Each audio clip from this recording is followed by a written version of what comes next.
Olá, amigos do Notícias Agrícolas, no ar nosso boletim com os números já de Chicago, encerramento negativo para os principais vencimentos da soja por lá. Exceção apenas para o setembro, que teve aí um dia positivo, uma finalização diferenciada e, obviamente, a gente vai entender por que nessa conversa que a gente vai ter agora com o mestre Ginaldo de Souza, do Grupo Laboro, está aqui com a gente já de novo. Seja bem-vindo, meu amigo, muito obrigado mais uma vez pela sua participação aqui com a gente no Notícias Agrícolas.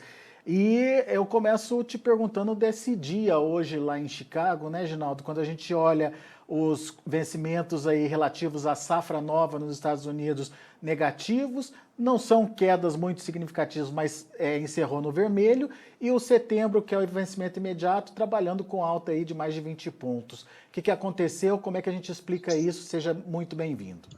Olá, Alex. Boa tarde, amigos de Notícias Agrícolas. Meu agradecimento profundo por estar aqui com vocês mais uma vez. Bom, em primeiro lugar, vamos falar da safra nova. A safra nova, naturalmente, hoje sentiu o peso das chuvas, choveu um pouco mais ontem, mas a verdade é que hoje tinha bastante chuva em cima de Iowa, Minnesota e Wisconsin, então isso naturalmente ajuda ainda a soja e faz com que o enchimento se faça de uma maneira mais uniforme e, naturalmente, a produtividade melhora. Então, isso foi, em primeiro lugar, essa questão. Mesmo a presença da China comprando aí 133 mil toneladas e depois mais um outro volume de 132.150 para destino desconhecido, não foram capazes de fazer com que os preços subissem. Por quê? Evidentemente, está se indo para o final da soja. Quanto à questão do setembro, aí tem a questão do preço. O produtor vinha vendendo, limpando seus armazéns aí até a semana passada, para poder receber milho. E, naturalmente, vendeu um grande volume de soja e hoje estava tendo, vamos dizer, procura natural para a soja disponível. Então, o setembro é disponível. E não se esqueça que o setembro também entra em demand a semana que vem. A partir do dia 31, ele entra com entrega futura. Ou seja, o cara que vem de Chicago vai saber se ficar na posição, vai ter que entregar o físico. Então, os vendedores, naturalmente, de futuros em Chicago, setembro, desapareceram, porque o mercado físico também não tem exatamente essa explicação que nós podemos dar. A questão da safra nova é o clima. O clima, naturalmente, vai pesar um pouco. Essa semana tem boas chuvas previstas para o meio oeste americano, inclusive chuvas para as Dakotas do sul e do norte, toda aquela área de Minnesota, Iowa e o oeste de Illinois. Então, isso pesou um pouco. Mas você tem que considerar também que, nisso tudo, nós estamos aí entrando próximo.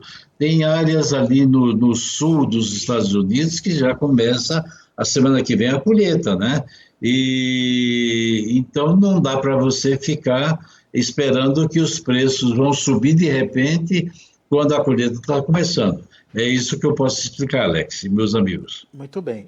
Ô, Ginaldo, você estava me dizendo também da preocupação do não cumprimento da programação de exportação dos Estados Unidos. Afinal de contas, ano comercial encerra agora semana que vem, né? Dia 31. Dia 31 encerra o ano comercial americano, setembro já é safra nova para a soja, hein? Para a soja, isso. Para a soja. É ano comercial safra nova, não embarcou tudo que tem. Eu não tenho os números aqui, porque não me dediquei também. Mas eu creio, Alex, que nós vamos para... Se existe 155 milhões de bushels, vamos dizer que o USDA está programando, que seria o estoque de passagem, tem mais aí 70, 80 milhões que não vão ser embarcados, vão ser embarcados em setembro. Por exemplo, no caso da China, a China não embarcou tudo, não mandou navio para carregar tudo. Então, essa soja vai ser embarcada em setembro, já dentro do ano comercial. Isso tem um peso até certo ponto tem um peso físico, um peso sobre o físico, mas nesse exato momento, o setembro não está sentindo esse peso. Então, isso é naturalmente importante que se entenda que nem tudo que foi vendido foi embarcado. E a semana de segunda-feira é um dia da gente verificar exatamente o total embarcado e o total aí se pega pelo total vendido. 70 milhões de bushels, só traduzindo isso em toneladas, é 1,9 milhões de toneladas aí, Isso, Ginaldo. 2 milhões de Quase 2 toneladas em milhões de números toneladas. redondos. Em números redondos. E- Não é bicho de sete cabeças, não é, mas sem dúvida nenhuma pesa no estoque. Mas num Né? relatório do USDA, por exemplo, pode significar um aumento dos estoques Não, aí. ele não vai mexer nisso, Não? não. Será que não? Não mexe. Com certeza absoluta, ele não vai mexer. Ele não vai dizer que o estoque vendido é uma coisa e o estoque é outra. No estoque de passagem, nos estoques trimestrais, que é março, depois abril, maio, junho, 30 de junho, agosto, setembro e outubro, aí sim ele pode mostrar no final de setembro que o estoque trimestral era maior do que aquilo que se esperava. Isso ele pode, mas isso é só para efeito de estoque trimestral, Alex, Tá. que pode influenciar nos preços lá na frente. Muito bem. Ô, Ginaldo, outra dúvida. Nessa última segunda-feira, o próprio USDA reduziu a qualidade da lavoura americana, no caso da soja, reduziu aí para 56% de lavouras em boas e excelentes condições. Esse é um percentual muito baixo, principalmente quando comparado ao ano passado, certo? Certíssimo, certíssimo. O ano passado era 69%, com uma produtividade de 50,2%. Como é que esse ano, com 56%, ao invés de 69%, ou seja, 13 pontos percentuais menor, vai dar 50 bushels por acre. Eu creio que nós vamos, na minha opinião, nós vamos ter, até lá o mercado pode cair, pode subir, pode se movimentar, mas eu creio que no dia do relatório nós podemos ter uma surpresa e o USDA vir com um número muito abaixo de 50 bushels por acre, assim como também eu espero que o USDA reduza a produtividade do milho, mas principalmente da soja, porque nós estamos falando de 13 pontos percentuais, é muita coisa, e não ficaria surpreso se o USDA viesse para 49, aí você vai dizer, 49, se ele manter a demanda, meu amigo, o estoque vai lá embaixo e os preços vão lá em cima.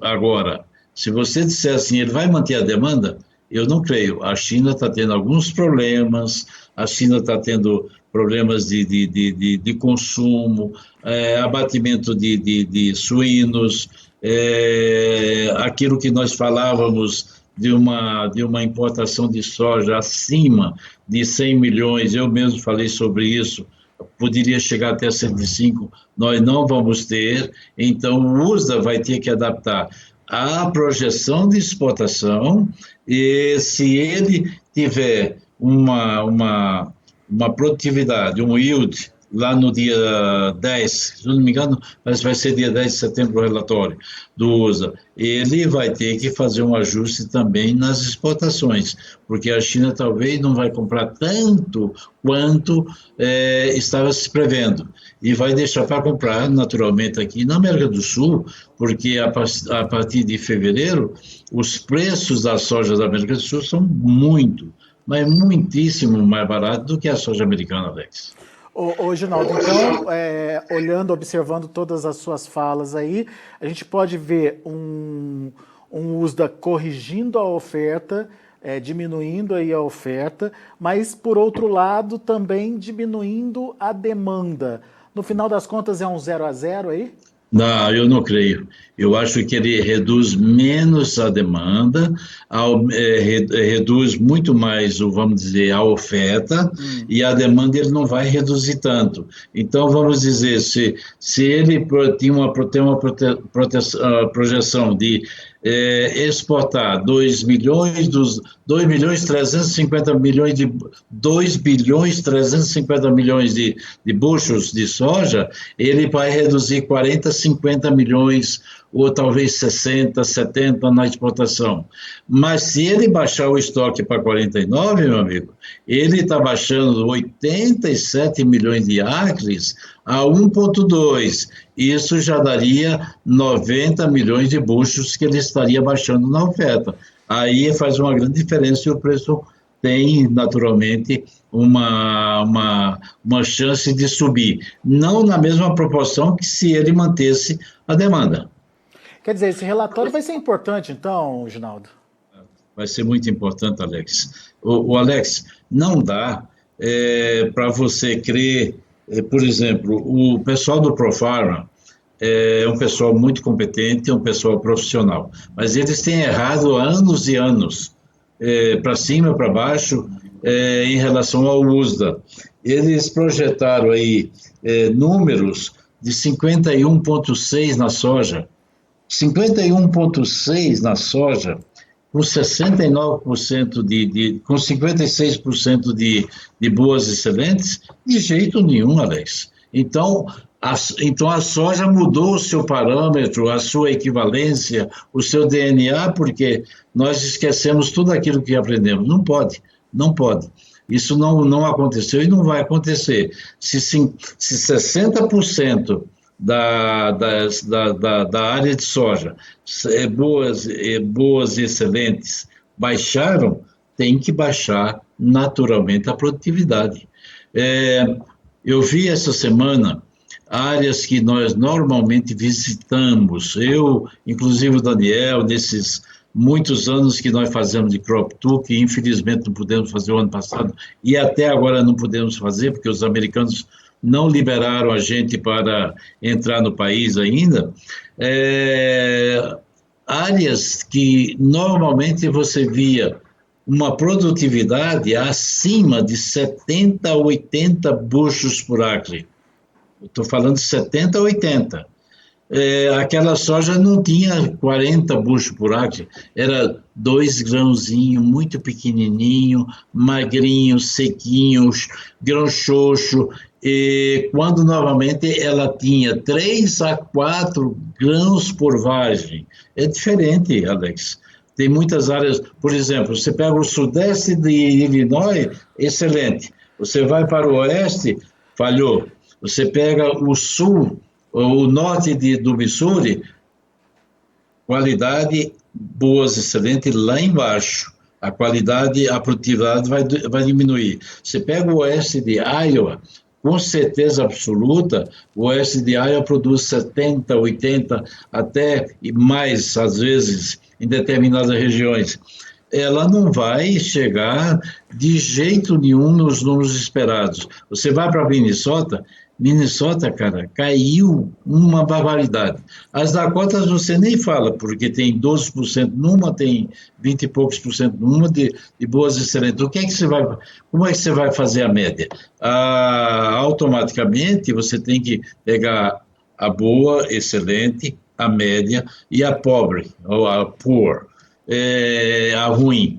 Então, quando você vai nas Dakotas, ali a produtividade vai ser lá embaixo. Nós vamos falar nas Dakotas de 30 buchos por acre, 25. É algo sensacional, é algo que sensacional no sentido surpresa, né? Porque realmente é triste para o produtor que vê a sua safra perder-se por falta de chuva, evidentemente.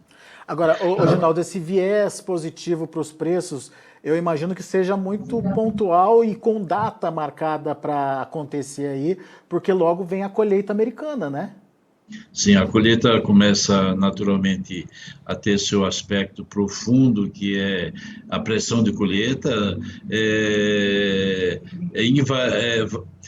Normalmente você vê a pressão de colheita aumentando até 40%.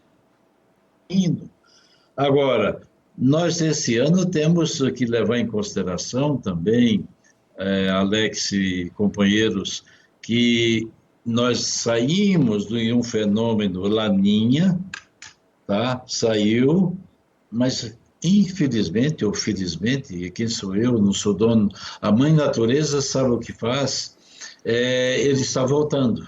Se ele é leve é uma coisa, moderado é outra. E se for forte, aí sim, é muito pior. Então, nós não sabemos os reflexos que nós vamos ter.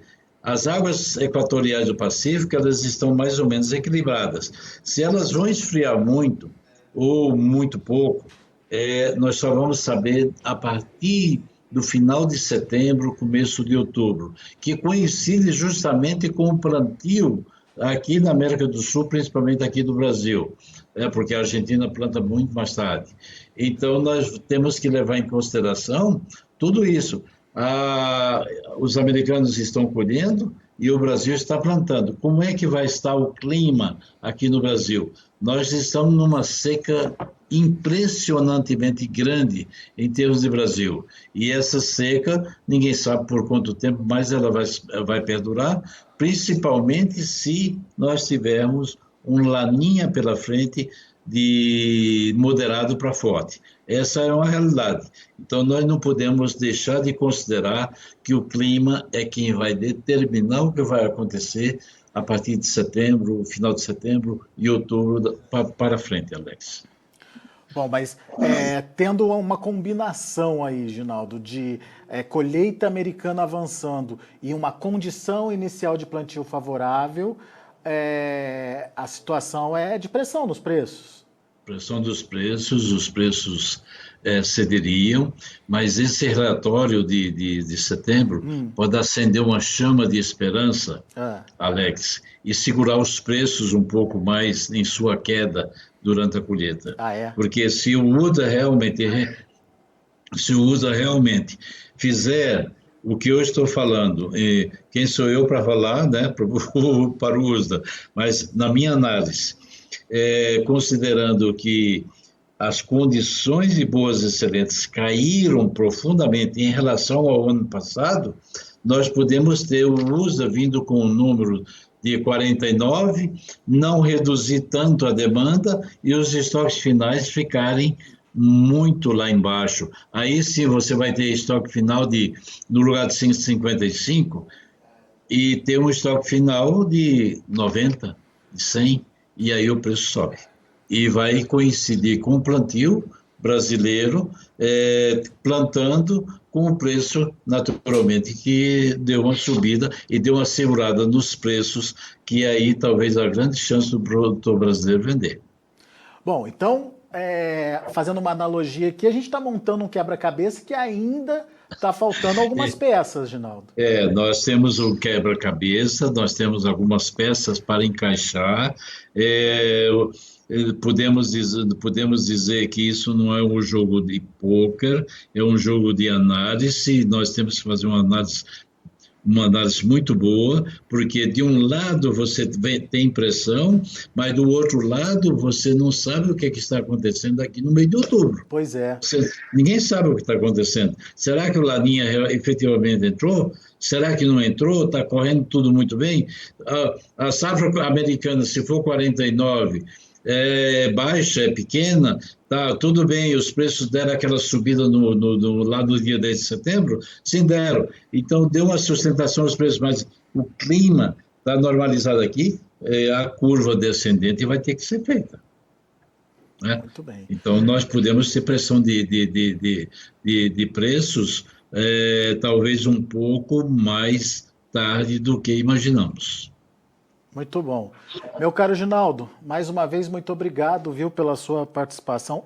Antes de encerrar, só a sua leitura sobre o que está acontecendo no Brasil, Ginaldo. Principalmente com relação à negociação de safra nova, me parece que está bem atrasado, né? Alex, está muito atrasado. E o produtor, na minha opinião, ele está correto. Ele poderia vender... Eu, se fosse produtor hoje, venderia 30% da minha safra, para aproveitar esse preço que está aí na faixa de 158, 160, para entrega a fevereiro, isso no interior, né? No interior. Eu aproveitaria para vender, mas, de um modo geral, essa situação com a safra menor nos Estados Unidos e a possibilidade de um laninha aqui, eu acho que o produtor está fazendo correto, segurando um pouco essa soja. Mas não se esqueça que preço médio é o que vale. Se você vender soja por ano que vem a 160 e depois vendeu outro tanto a 180, outro tanto a 200, levanta as mãos para o céu e dê graças a Deus, porque você fez uma média boa, você acertou, talvez, vamos dizer, na mosca, embora não tenha acertado o olho da mosca. Eu acho que o produtor brasileiro tem que se conscientizar que os custos também nós temos que levar em consideração, Alex e meus amigos, os custos dessa safra serão altos, e é por isso que deve ser vendido um pouco para cobrir e, naturalmente, fazer o custeio de lavoura. Então, os preços aqui no Brasil, hoje saiu soja nos portos a 174, ontem saiu a 175 no melhor momento de Chicago e, naturalmente, quando o dólar estava aí na faixa de 5,27, hoje o dólar está aí de novo, cedeu ontem no final, mas hoje de novo estava 5,25. Então, a gente tem que tomar cuidado que é preciso aprender, é preciso fazer média, porque os preços também podem cair e a média é boa. Eu diria que o Brasil tem um grande potencial de uma grande safra para o ano que vem. Tudo vai depender do clima. Não se assustem aqueles que muitas vezes costumam ser conservadores. O Brasil, com chuva, com tempo, tudo ideal, gente, nós vamos bater próximo da casinha, daquele 150, muito próximo, se o tempo correr. Tudo bem. Boa, Ginaldo. Muito bem, vamos aguardar as cenas dos próximos capítulos, então. Meu amigo, mais uma vez, muito obrigado, viu, pela sua participação. Ok, um grande abraço, Alex, abraço, amigos, fiquem com Deus. Amanhã, estou passando aí por sua terra, não sei se terei tempo de visitar, estarei visitando alguns clientes, alguns amigos, mas estarei em Campinas amanhã de manhã, tomando um café por aí. Tá bom? Se tiver tempo, cafezinho nosso está à sua disposição aqui, Ginaldo. Perfeito aí, um abraço a todos aí, tá? Ao João Batista, ao Daniel, a Carlinha, a todos aí. Um grande abraço, fiquem com Deus. Para você, Ginaldo. Obrigado, querido. Tá aí, Ginaldo de Souza, Grupo Labora, aqui com a gente no Notícias Agrícolas, fazendo uma análise de mercado mesmo, das possibilidades de preços, muitas coisas ainda por acontecerem, a analogia aí do quebra-cabeça é real, algumas peças precisam se encaixar para a gente ter aí a possibilidade de fazer uma tendência, de trazer uma tendência mais consolidada aí para os preços da soja nos próximos meses. De qualquer forma, num curtíssimo prazo, o viés é positivo ainda, segundo o Ginaldo, à medida que a safra americana começa a ser colhida e o plantio brasileiro também se desenvolvendo, daí a questão de bom desenvolvimento das lavouras por aqui e o bom desempenho da colheita nos Estados Unidos pode ser negativo para os preços, mas caso contrário, isso seria novo viés negativo aí, positivo aí para as cotações, então é preciso aguardar mais um pouquinho para saber o que vem por aí. Vamos aos preços, vamos ver como encerrar as negociações lá na Bolsa de Chicago. De olho na tela, vamos lá, setembro, 13 dólares e 67 centes por bushel, alta de 21,5 pontos, Ginaldo já explicou por quê. O novembro, 13 dólares e 26 centes por bushel, 6,5 de queda. Janeiro, 13 dólares e 30 centes por bushel, 7 de queda. E o maio, 13 dólares e 35, queda de 7,5 pontos. Esses vencimentos dos contratos mais referentes mais à safra nova americana tem a ver com a condição climática que tem melhorado aí nos últimos dias lá nos Estados Unidos. Vamos ver o milho. Milho trabalhando positivo para setembro, 5 dólares e 52 centes por bushel, 1,5 de alta. Dezembro caiu 1 ponto, fechou a 5,50. Março teve queda de 1,5 ponto a 5,57. E o maio, 5 dólares e 61 centes por bushel, 2 pontos de baixa. E para finalizar o trigo, que teve um dia positivo. Setembro subiu 14 pontos a 7 dólares e 25. Dezembro, 7 dólares e 39. Quase 14 de alta também, o março 7,51, 12,5 de elevação e o maio 7,55, 11 pontos mais 25 de alta. são os números de hoje do mercado de grãos lá na Bolsa de Chicago. A gente fica por aqui e eu agradeço muito a sua atenção e a sua audiência. Se inscreva em nossas mídias sociais. No Facebook, Notícias Agrícolas. No Instagram, @Notícias Agrícolas. E em nosso Twitter, @Norteagri. E para não perder nenhum vídeo, não se esqueça de nos acompanhar no YouTube e na Twitch, Notícias Agrícolas Oficial.